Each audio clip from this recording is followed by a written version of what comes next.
Hello मेरे प्यारे दोस्तों, आप सभी लोगों का अपने चैनल ग्रेट स्टडी में मैं विशाल पांडे एक बार फिर से बड़े प्यार से आपको स्वागत करना चाहता हूं। दोस्तों, आज की इस वीडियो में हम लोग प्रैक्टिस करने वाले हैं, भयंकर प्रैक्टिस करने वाले हैं, क्योंकि आप सभी का एग्ज़ाम अभी रिसेंट में ही लगा हुआ है। आप सभी लोगों ने उम्मीद करते हैं, इतना समय अप्रैल से आपका सेशन चालू हुआ और अभी दिसंबर चल रहा है, तो इतने समय में आपने काफ़ी सारी चीज़ें, काफ़ी सारे टॉपिक आपने पढ़ लिए होंगे। सिर्फ और सिर्फ ज़रूरत है तो इस समय प्रैक्टिस की ज़रूरत है। प्रैक्टिस के बारे में बेटा देखिए, सबसे पहले क्या है कि भाई हमको अगर नियम पता है गाड़ी चलाने के, हमको पता है क्लच क्या होता है, गियर क्या होता है, एक्सलरेटर क्या होता है, लेकिन सिर्फ पता होने से गाड़ी नहीं चल जाएगी। आपको वहाँ पर बैठना पड़ेगा, आपको चलाना पड़ेगा, 2-3 बार गिरना पड़ेगा, बार बार प्रैक्टिस करोगे तो एक दिन ऐसा ज़रूर आएगा कि आप हाथ छोड़ के भी उस गाड़ी को अपने हिसाब से कंट्रोल कर सकते हो। ठीक है, तो यहाँ पर सबसे ज़रूरी क्या है कि प्रैक्टिस। आपने रूल जाने, आपने नियम जाने, आपने सारी चीज़ें जान ली है, आपने बहुत अच्छे से समझा है, और अब सिर्फ और सिर्फ ज़रूरत है तो वो सिर्फ और सिर्फ क्या है, आपको ज़रूरत प्रैक्टिस की है। तो प्रैक्टिस में हम लोग यहाँ पर ढेर सारे क्वेश्चन करने जा रहे हैं। बिना टाइम को वेस्ट करते हुए हम अपनी वीडियो को क्या करते हैं, शुरू करते हैं। तो चलिए फिर कॉपी ले लीजिए, पेन ले लीजिए, और वीडियो थोड़ी सी लंबी होगी, लेकिन जितनी चीज़ें आपको हम बताएंगे वो सब आपको 100% आपके एग्जाम में देखने को मिलेंगी। तो चलिए फिर वीडियो को हम लोग क्या करते हैं, शुरू करते हैं। पहला क्वेश्चन आपके बोर्ड पर आपके सामने है, यदि ए और बी दो सममित आव्यूह हैं तो सिद्ध कीजिए ए बी माइनस बी ए एक विषम सममित आव्यूह है। बेटा ये क्वेश्चन 2020 में आया हुआ है। सममित आव्यूह के बारे में अगर जानकारी दें तो सममित का मतलब होता है कि जब हम किसी मैट्रिक्स का डैश करें और वही मैट्रिक्स हमें पुनः मिल जाए तो वो आव्यूह हमारी क्या कहलाती है, सममित आव्यूह। उसको इंग्लिश में बोलते हैं सिमेट्रिक मैट्रिक्स। इसी तरीके से अगर हम बी का डैश कर रहे हैं तो वही हमारी मैट्रिक्स फिर से मिल जाए तो ये हमारा क्या कहलाता है, सममित आव्यूह कहलाता है। कुछ नियम थे बेटा, आपको शायद बताया गया हो, ये हमने आपको सिमेट्रिक मैट्रिक्स के कुछ नियम बता दिए हैं।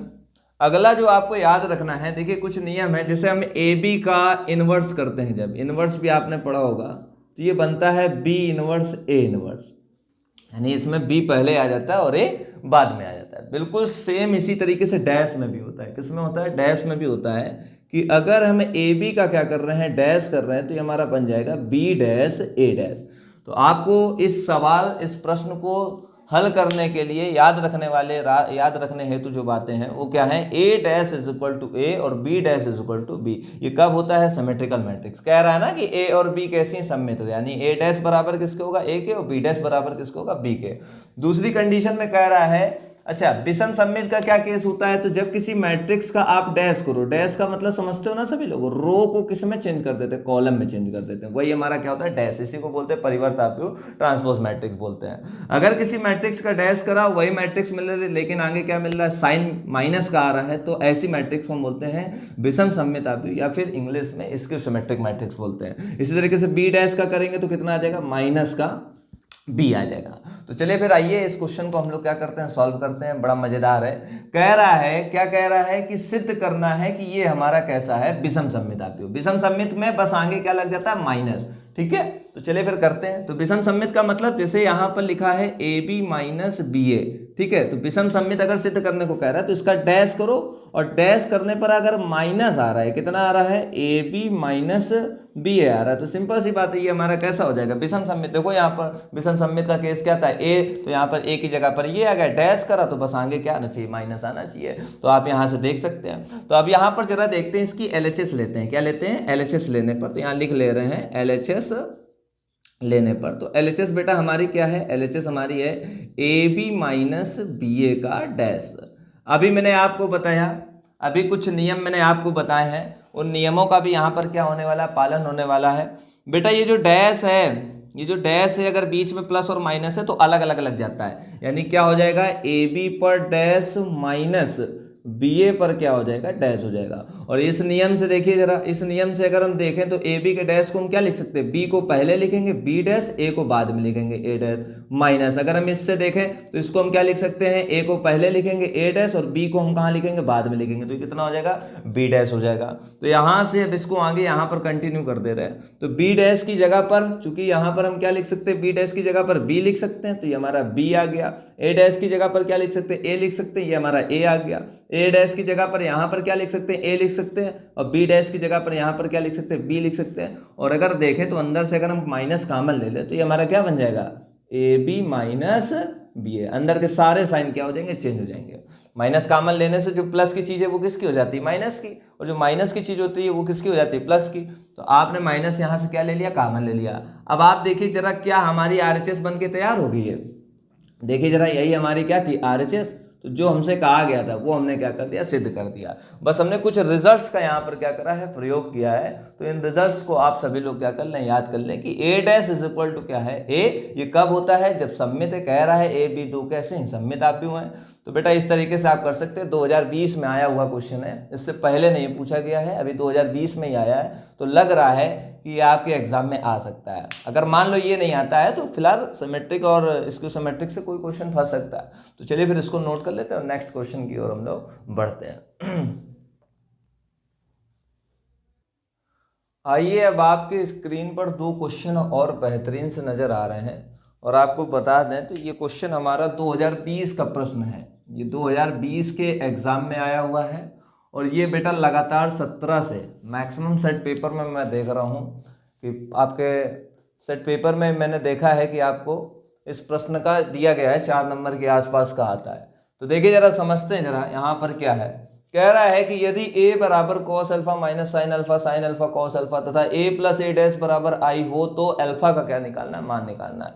अब देखते हैं जरा कैसे करेंगे। सबसे पहले a दिया है, a डैश निकाल लेते हैं। तो a डैश कैसे आता है, अभी मैंने इससे थोड़ी देर पहले एक सेंटेंस बोला था, मेरे द्वारा कही गई सारी बातों को आप ध्यान से केयरफुली होकर सुने, क्योंकि कहीं ना कहीं उनका यूज होने वाला है। मैंने बताया डैश कैसे निकलता है, तो रो को क्या बना देते हैं, कॉलम। तो ये रो है, कॉलम बना दो तो कितना बन जाएगा, कॉस अल्फा। ये रो है, कॉलम बना दिया, माइनस का साइन अल्फा। देखो रो बन गई कॉलम। यहां पर देखते हैं जरा, तो ये कितना हो जाएगा, साइन अल्फा। ये कितना बन जाएगा, कॉस अल्फा। आपके पास ए डैश आ गया। आई क्या होता है, तो आई के लिए भी बता दें आपको, आई एक प्रकार की मैट्रिक्स होती है। अगर आपका 2x2 का है तो इसको हम लिखेंगे 1 1 0 0, आइडेंटिटी मैट्रिक्स होती है। इसका डायगोनल क्या होता है, 1 1 होता है, उसी को हम क्या बोलते हैं, आइडेंटिटी मैट्रिक्स बोलते हैं। ठीक है, तो अब यहां पर देखते हैं जरा, तो यहां पर हमारे पास क्या कंडीशन है कि a प्लस ए डैश किसके बराबर है, i के। तो a की वैल्यू को, यानी जो गिवन है, क्या गिवन है, a plus A dash is equal to i। ये हमारे पास क्या है, गिवन है।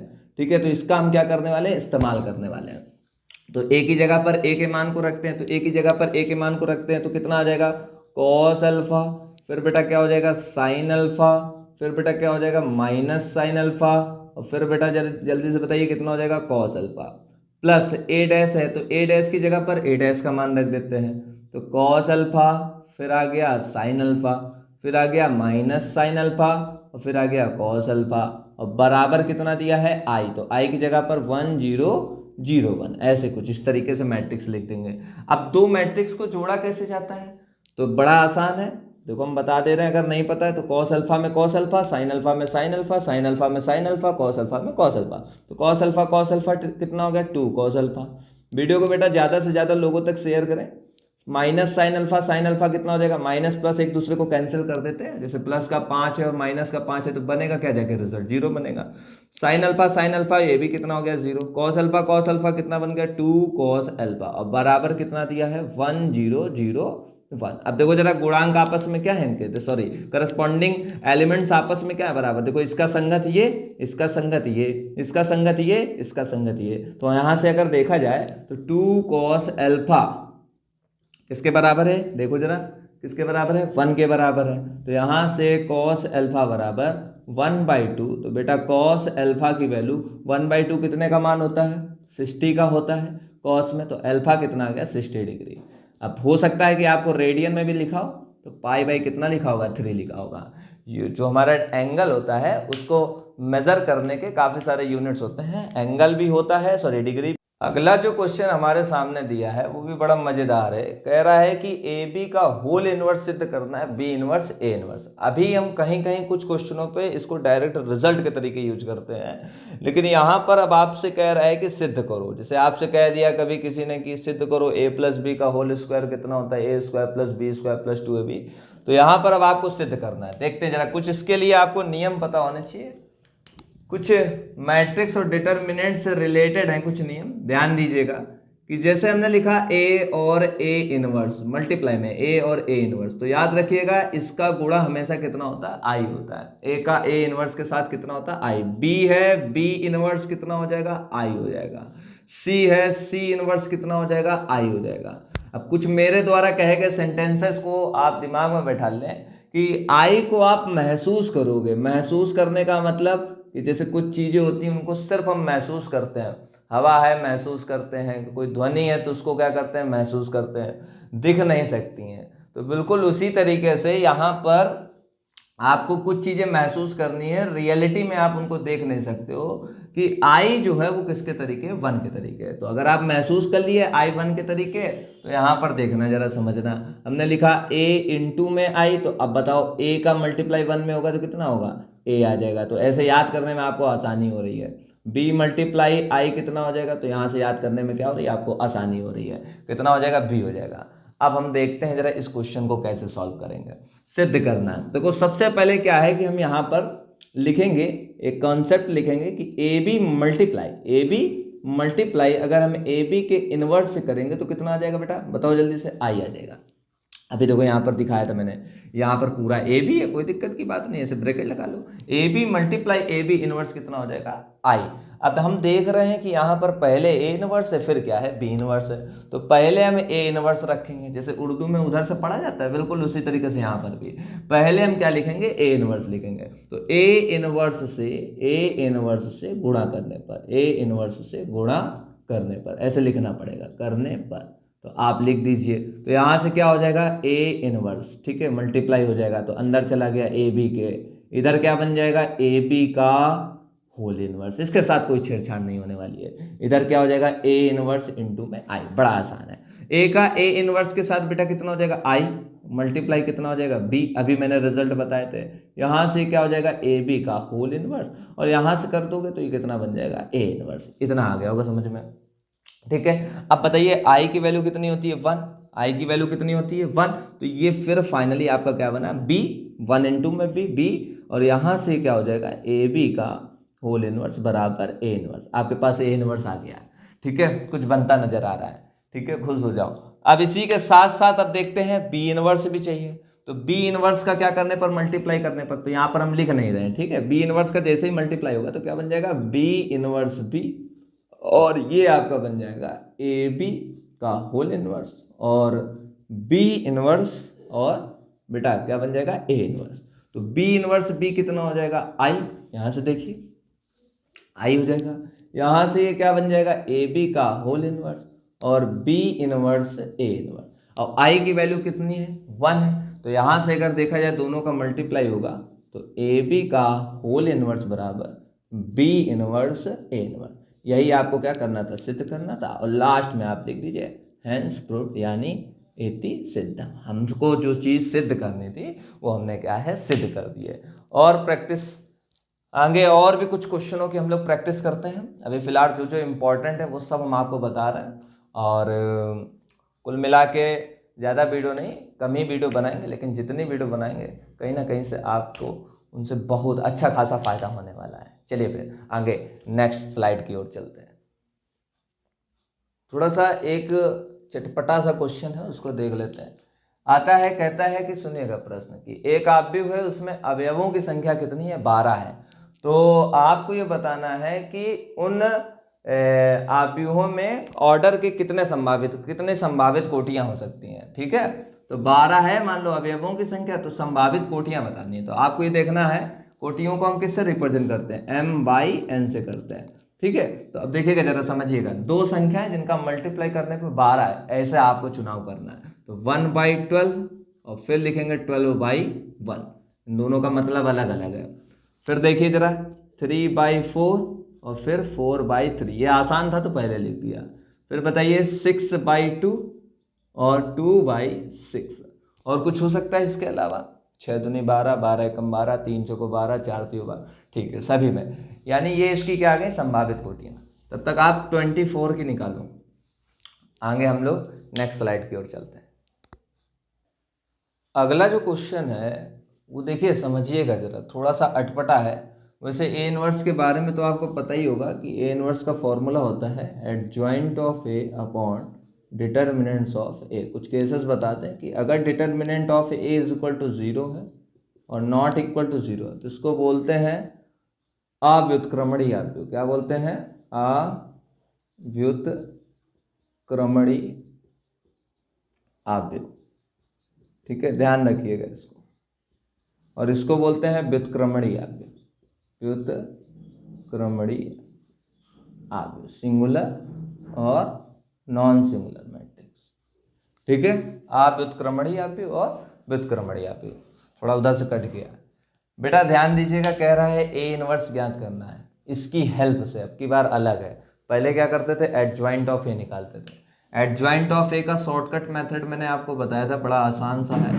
अगर आप नहीं चाहते हो C11 और C12 करना तो बड़ा मज़ेदार तरीका है। इन दोनों में आपसी अदला बदली कर दो, आपसी अदला बदली कर दो, इनके साइन चेंज कर दो। -7 -5, चूँकि यहाँ पर कुछ नहीं था तो आप समझना जरा, 6 की जगह पर 6 जाएगा, 6 की जगह पर 6 आएगा, बनेगा तो वही ना।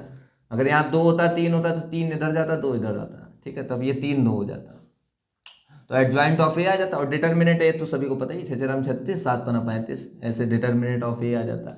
लेकिन बेटा देखिएगा, समझिएगा, इसके बाद यहाँ पर क्या है, यहाँ पर प्रश्न थोड़ा सा अलग है। ऐसे नहीं करना है, adjoint of A upon determinant of ऐसे नहीं करना है। कह रहा है कि a इज इक्वल टू इतना, कह रहा दर्शाओ कि a स्क्वायर -12a प्लस का। अभी मैंने देखा था पिछले साल एक पेपर था, ठीक है, तो उस सेट पेपर में क्वेश्चन आया हुआ था, मतलब इस टाइप का था, ऐसा बिल्कुल डिटो नहीं था लेकिन इस टाइप का था। तो देखते हैं जरा ए इनवर्स किस तरीके से इसका निकालेंगे। तो बड़ा आसान है, देखते हैं जरा।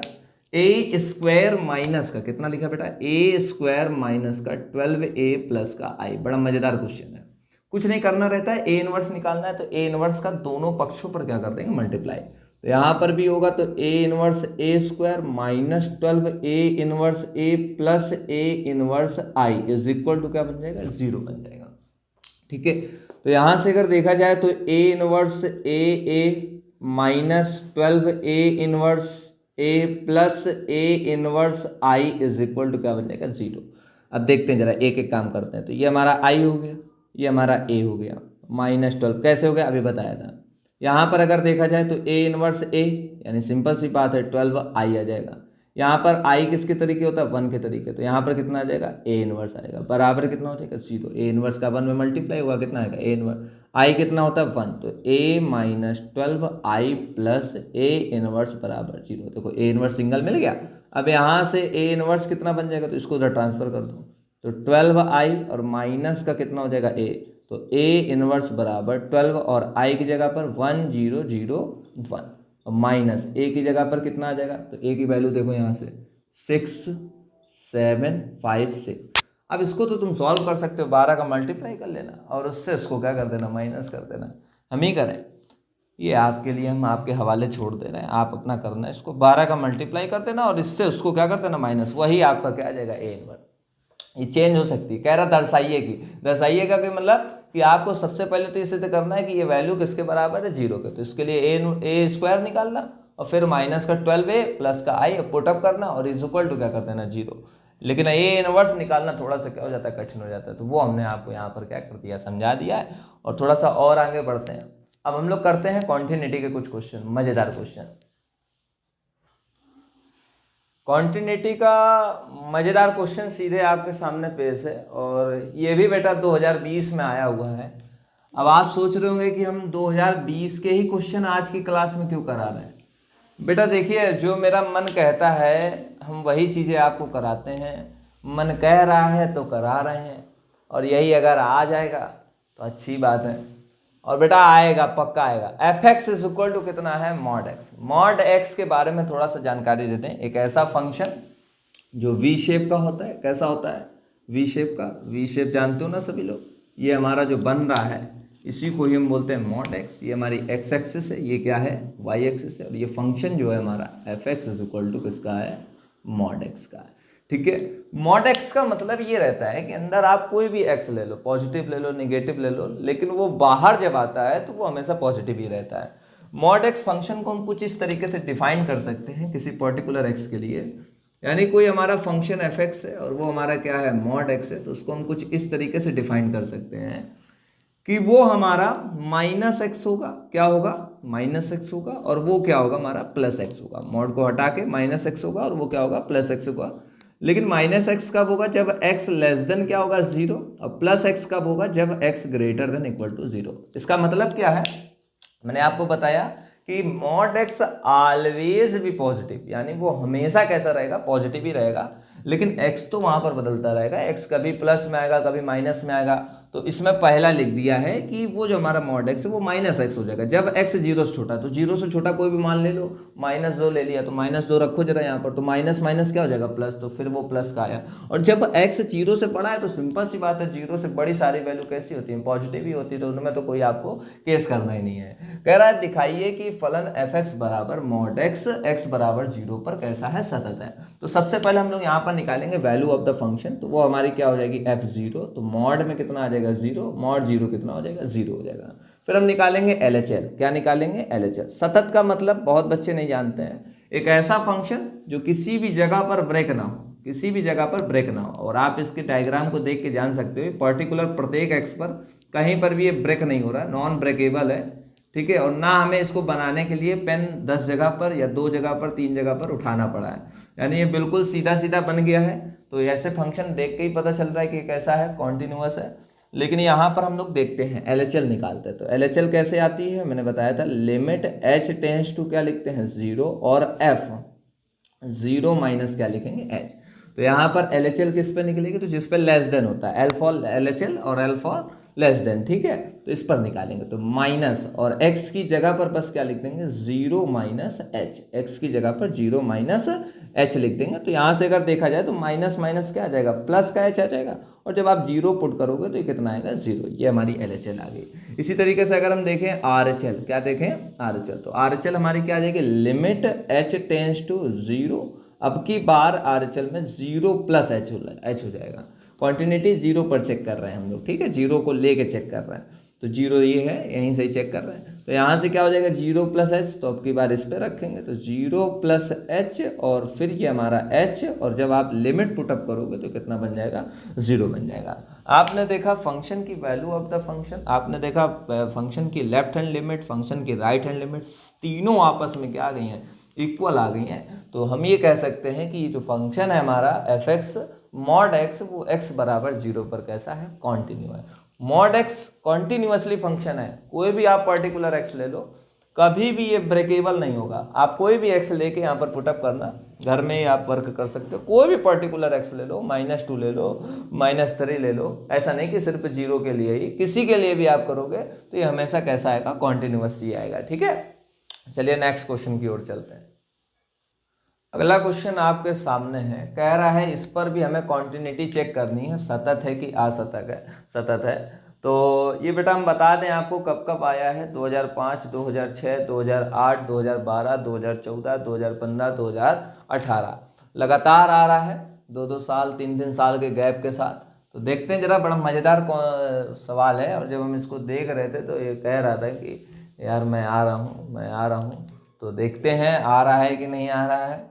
तो देखते हैं जरा, सबसे पहले यहाँ पर बात करेंगे वैल्यू ऑफ द फंक्शन की। किसकी बात करेंगे, वैल्यू ऑफ द फंक्शन की। तो वैल्यू ऑफ द फंक्शन की अगर मैं बात करूँ तो वैल्यू ऑफ द फंक्शन जहाँ पर इक्वल हो तो वो दे दिए, पहले कितनी दे दी 1। और अगर value of the function left hand limit, right hand limit तीनों आपस में आती हैं। देखिए ये मॉड x नहीं, कुछ बच्चे कह रहे होंगे अरे ये भी कॉन्टिन्यूअस है, नहीं बेटा, मॉड x के लिए मैंने बताया था, ये मॉड x अपॉन x है। देखते हैं तभी चेक करते हैं क्या होता है। तो लेफ्ट हैंड लिमिट निकालेंगे सबसे पहले। तो लेफ्ट हैंड लिमिट के लिए क्या कॉन्सेप्ट हो जाएगा, लिमिट h टेंस टू 0, ठीक है। और फंक्शन पर डायरेक्ट हम पुटअप कर देते हैं, तो 0 माइनस h हो जाएगा, अपॉन में 0 माइनस h हो जाएगा। और जब 0 माइनस h मॉड से बाहर आएगा तो h बनेगा, ये कितना हो जाएगा -h, और ये कितना हो जाएगा -1। तो यार शुरुआत में ही हमको देखने में मिल रहा है कि वैल्यू ऑफ द फंक्शन 1 थी और लेफ्ट हैंड लिमिट हमारी कितनी थी, -1 आ गई है। तो कहीं ना कहीं से value of the function left hand limit के बराबर है नहीं, हो सकता है राइट हैंड लिमिट के बराबर हो जाए, लेकिन हमें तीनों को आपस में इक्वलिटी को चेक करना है। अगर तीनों इक्वल है तभी वो कॉन्टिन्यूअस है, यानी यहाँ पर पहले ही पता चल गया है। तो सिंपल सी बात है, ये फंक्शन हमारा कॉन्टिन्यूअस नहीं है, कैसा है, डिसकॉन्टिन्यूअस। ये कहीं ना कहीं ब्रेक हुआ है, इस एक्स पर ब्रेक हुआ है, कहीं ना कहीं इस एक्स पर क्या है, ब्रेक हुआ है। इसकी इंटरनली प्रॉपर्टी को हम नहीं जान सकते अभी फिलहाल, लेकिन हाँ फिजिकली प्रॉपर्टी से हमें ये पता चल रहा है, ठीक है, उसका हमने कॉन्सेप्ट देखा, लगाया फॉर्मूला, तो उससे हमें पता चल रहा है कि ये आपस में बराबर नहीं है, तो ये हमारा कैसा है, डिसकॉन्टिन्यू है।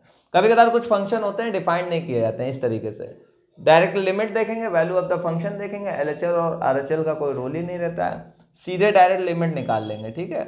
मॉड डॉट के केस में वहां पर बनाए जाते हैं, फंक्शन डिफाइंड किए जाते हैं, लेकिन अगर साइन कॉस के केस में कुछ क्वेश्चन ऐसे होते हैं जब डिफाइन किया जाता है, अब एलएचएल आरएचएल निकालो, नहीं तो नॉर्मल अगर आपका कोई फंक्शन लिखा है तो सीधे उस पर लिमिट निकाल दो, वैल्यू ऑफ द फंक्शन निकाल दो और फिर देख लो कि आपस में बराबर है कि नहीं है। ऐसा ही एक क्वेश्चन 2020 में जो आया है वो हम आपको बताने जा रहे हैं। आइए चलिए नेक्स्ट क्वेश्चन, बड़ा मजेदार क्वेश्चन है, ये भी आपका 2020 में आया हुआ प्रश्न है। क्या कह रहा है, कह रहा है यदि फलन एफ एक्स बराबर sine 10x upon x, x बराबर 0 पर सतत है। देखो सतत है तो इसका मतलब जो फंक्शन की वैल्यू f0 है वो इसकी लिमिट, लिमिट का मतलब समझे ना, लिमिट x टेंस टू, ठीक है, 0 साइन 10x अपॉन एक्स के क्या होगी, बराबर होगी। अब left hand right hand limit इसलिए नहीं निकाल ले क्योंकि फंक्शन लेस देन और ग्रेटर देन में नहीं लिखा हुआ है, इस वजह से। तो हमारा ये वैल्यू ऑफ द फंक्शन है और ये उस फंक्शन की लिमिट है, दोनों अगर आपस में बराबर है तो इसका मतलब फंक्शन कैसा है, सतत है। ये पहले से ही मेंशन कर दिया, सतत है। तो कह रहा है f0 का मान निकालना है, देखते हैं जरा f0 कैसे आएगा। तो यहाँ से हो जाएगा लिमिट x टेंस टू 0। और एक चीज़ आपको बता दें कि लिमिट में कुछ फॉर्मूले होते हैं स्टैंडर्ड कि x टेंस टू 0 है और जैसा साइन के आगे अगर वैसा ही अपॉन में तो इसकी वैल्यू कितनी होती है, 1। तो यहाँ पर ही कितना हो जाएगा, साइन 10x और अपॉन में x, तो 10 का इधर मल्टीप्लाई कर दो, सॉरी डिवाइड कर दो, इधर क्या करो तो मल्टीप्लाई, तो ये पूरी वैल्यू कितनी हो जाएगी, 1। तो यहाँ से f0 कितना निकल के आएगा, 10। यही आपका फाइनल क्या हो जाएगा, आंसर। कभी भी पूछा जाए इस टाइप का क्वेश्चन कि सतत है तो आप इसका मान निकालो, उसका मान निकालो, तो बड़ा आसान हो जाता है, इतना ज़्यादा हेडेक लेने की जरूरत नहीं है। और आप देख सकते हो कितना मज़ेदार क्वेश्चन है, ठीक है। और थोड़ा सा आगे बढ़ते हैं, लिमिट के कुछ कॉन्सेप्ट्स हमारे क्लियर हो रहे हैं, कॉन्टिन्यूटी के कुछ कॉन्सेप्ट्स हमारे क्लियर हो रहे हैं, डिफरेंशिएशन के कुछ कॉन्सेप्ट्स हमारे क्लियर हो रहे हैं। अब थोड़ा सा प्रैक्टिस का मतलब मिसलेनियस प्रैक्टिस होनी चाहिए, एक ही टॉपिक को पकड़ के नहीं चलना है, सारे टॉपिकों को थोड़ा थोड़ा करके भयंकर प्रैक्टिस की सीरीज में अच्छा साथ देना है, ठीक है। और अच्छा तब लगेगा जब आप हमारी वीडियो का वेट करोगे, ठीक है। और वेट कर रहे हो कि नहीं कर रहे हो तो ये हमें कैसे पता चलेगा, तो आपके कमेंट सेक्शन से आप जितने ज़्यादा से ज़्यादा कमेंट करोगे आपकी रिक्वायरमेंट देखी जाएगी, उस हिसाब से एक मोटिवेशन मेरे अंदर आएगा उस कमेंट को पढ़कर, और फिर मैं आप लोगों के लिए बढ़िया बढ़िया वीडियो क्या करूँगा, तैयार करूँगा। आइए फिर एक और मज़ेदार क्वेश्चन सॉल्व करते हैं। F X is equal to लिखा है X square sine 1 upon X यदि X is not equal to 0, 0 यदि एक्स इज इक्वल टू 0। कह रहा है कि सिद्ध करना है कि ये भी कैसा है, कॉन्टिन्यूअस है। थोड़ा सा जानकारी के लिए आप लोगों को बताना चाहेंगे कि हमारा क्रैश कोर्स बैच, जी हाँ ऑफलाइन बैच 4 जनवरी 2023 से चालू हो रहा है, जो कि आपका लगातार 1.5 महीने का बनाया गया है। इस 1.5 महीने में हम लोग जैसे यहाँ पर ढेर सारे क्वेश्चन सॉल्व कर रहे हैं, इन्हीं की एक बुकलेट तैयार करके मैं आपको दूंगा और उस बुकलेट के माध्यम से हम लोग एक एक क्वेश्चन उन 1.5 महीने में क्या करेंगे, कंप्लीट करेंगे। जिन बच्चों को लगता है कि उनके एग्ज़ाम में, उनके मैथ के पेपर में वो कहीं ना कहीं से अच्छा करने की सोच रहे हैं लेकिन उनको उस तरीके की गाइडेंस नहीं मिल रही है, तो उनके लिए हम हैं। और उनका जो बैच है वो 4 जनवरी 2023 से चालू हो रहा है। तो ये जानकारी ज़्यादा से ज़्यादा लोगों तक पहुंचाएं, अपने दोस्तों को बताएं। हो सकता है कि वो कहीं ना कहीं बेहतर की तलाश में है और उस बेहतर की तलाश का रास्ता यहाँ पर ख़त्म होना है। तो बेटा आप लोग सभी लोग सहयोग करिए इस 4 जनवरी 2023 के क्रैश कोर्स बैच में। Thank you. तो बेटा हम लोग नेक्स्ट क्वेश्चन की ओर बढ़ते हैं। बड़ा मज़ेदार क्वेश्चन है, X square sine 1 upon X यदि X is not equal to 0। सबसे पहले अगर हम बात करें फंक्शन की, किसकी बात करें तो फंक्शन की, वैल्यू ऑफ द फंक्शन क्या है, वैल्यू ऑफ द फंक्शन की अगर हम बात करें तो वैल्यू ऑफ द फंक्शन क्या है, तो वैल्यू ऑफ द फंक्शन की अगर मैं बात करूं तो यहाँ से सीधे सीधे पता चल रहा है कि कितनी आ रही है, 0 आ रही है। नेक्स्ट हमारा ये होता है कॉन्सेप्ट कि LHL क्या होगी और RHL क्या होगी, तो यहाँ पर निकालते हैं। बड़ा मज़ेदार कॉन्सेप्ट है। अच्छा, ये चीज़ें तो पता ही होंगी तुम लोगों को कि 0 में किसी भी संख्या का, किसी भी लेटर का, किसी का भी मल्टीप्लाई कराएंगे तो वो कितना बनता है, 0 बनता है। LHL का formula limit h tends to 0 f a minus h, तो a की जगह पर 0 minus h, limit h tends to 0 f की जगह पर a प्लस का h। बिल्कुल इसी तरीके से आप चाहो तो इसके तरह तरह के फॉर्मूले हैं, वो उनका भी इस्तेमाल कर सकते हो, लेकिन ये हमें ज़्यादा अच्छा लगता है। तो यहाँ पर देखते हैं f की जगह पर यहाँ पर लिमिट h टेंस टू कितना हो जाएगा,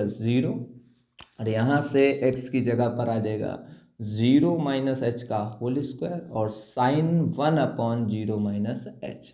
यहाँ पर देखेंगे तो लिमिट h टेंस टू 0 और 0 प्लस एच का होल स्क्वायर और साइन 1 अपॉन 0 प्लस एच, कुछ इस तरीके से। अब देखिए जरा समझिएगा, यहाँ पर अगर हम इसको सॉल्व करेंगे तो एक काम करते हैं, ये तो आपने नोट कर लिया है, एक को हम करके दिखा दे रहे हैं। तो यहाँ से हो जाएगा limit h tends to 0, 0 plus h का स्क्वायर कुछ ऐसा, साइन में 1 अपॉन कितना आ जाएगा ए। जब आप 0 पुट करोगे तो ये वैल्यू आपकी पड़ चली जाएगी, बन जाएगी, चूंकि 1 अपॉन 0 आ जाएगा साइन के अंदर, तो ये आपका बन जाएगा साइन इन्फिनिटी। लेकिन खास बात ये है कि शुरुआत में ही 0 है, तो आपस में जब 0 का मल्टीप्लाई उसमें होगा तो बनेगा क्या, जाके 0 ही बनेगा। तो RHL हमारी 0 आ गई है, वैल्यू ऑफ द फंक्शन 0 आ गई है। यहाँ पर जब आप करेंगे तो ये बन जाएगा h स्क्वायर। ठीक है, थोड़ा इंटरनली मैं बता रहा हूँ और कुछ स्टेप्स तो स्किप करके बता रहा हूँ। तो 1 अपॉन माइनस का कितना आ जाएगा h, और ये माइनस साइन की प्रॉपर्टी के अनुसार बाहर चला जाएगा। लेकिन जब आप 0 रखेंगे तो ये पूरी वैल्यू अपने आप कितनी हो जाएगी, 0 बन जाएगी। यानी LHL is equal to RHL is equal to value of the function. It means the given function is continuous. ठीक है, at x is equal to 0, यानी वो दिया गया फंक्शन हमारा x बराबर 0 पर कैसा है, कॉन्टिन्यूअस है। ठीक है, तो यहाँ पर आपने कॉन्टिन्यूअस तक काफ़ी सारी चीज़ें सीखी हैं और आप प्रैक्टिस करिए, घर में थोड़ा सा रिवाइज करिए और नेक्स्ट वीडियो का वेट करिए। Thanks for watching.